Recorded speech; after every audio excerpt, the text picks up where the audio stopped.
Mirë, i kthehemi në këtë intervistë me avokatin e popullit, zotin Edi Shaban Edi, po që është pak publicitet, pasi në fakt unë u kujtova me vonesë që nismathurje, ju personalisht, mbani firmën në denoncimin që e keni bërë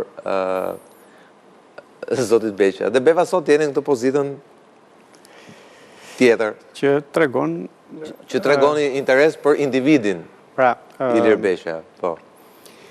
Si subjekt, ne kemi qenë shqetësuar, parimisht, pa e njohur fare zotrin, kemi qenë shqetësuar për abuzimin me tenderat e sterilizimit dhe është referuar çështja në prokurori. Sot, si avokati i popullit, unë jam i kujdesshëm që pavarësisht historikut, pavarësisht opinioneve të mia personale, ne si institucion...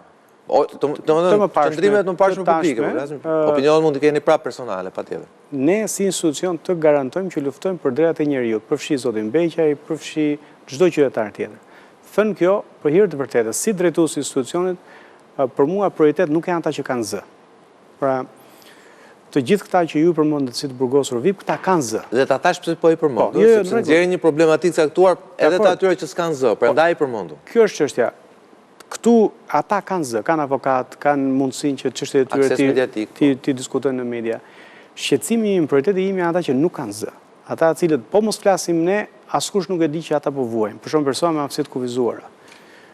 Persona të cilët kanë probleme të shëndetit mendor dhe vuajnë në kushte të papranueshme për një shtet që do të bëhet pjesë e Bashkimit Evropian.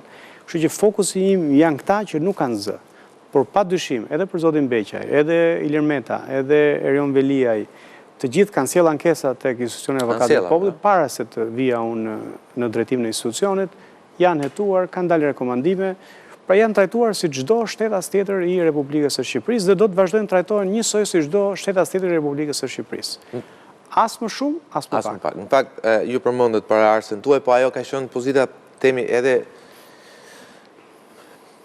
unë kam mike zonjë Balanca, është avokate e njohur, po duke qenë që ajo ka patur klient kryesisht nga ata që janë opozit, sot ne e bëj shaka dhe them, ajo ka pasur pak më të lehtë punën, saj se në fund fare, domethënë ka mbrojtur kauza të cilën mbështeten nga njerëz që dikur apo aktualisht kanë qenë edhe klient saj. Ndërkohë ju jeni këto pozitën delikate, kur duhet bindni shumë pale, duhet bindni dhe palën temi që ju sheh si denoncuesin e dikurshëm, duhet bini dhe palën që thot, Endri thot tani kalojnë krahun tjetër.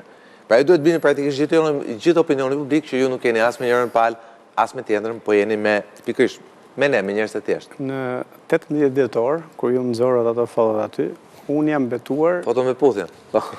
Unë jam betuar për para kushtetutës për të shërbyer qytetarëve shqiptarë. Dhe që nga ajo ditë, shqetësimi im nuk është t'i pëlqej as njërës palë, as palës tjetër. As të bind partitë politike, as të bind aktorë politikë. Qëllimi im është të mbroj të drejtat e qytetarit shqiptar, ati që nuk ka zë, ati që ndihet i dobët, ati që ndihet i papërfaqësuar. Ky është stresi që unë kam. Nëse ne ja dalim që këtyre qytetarëve të japim zë në mos zgjidhje, unë ja kam arritur qëllimin tim për cilin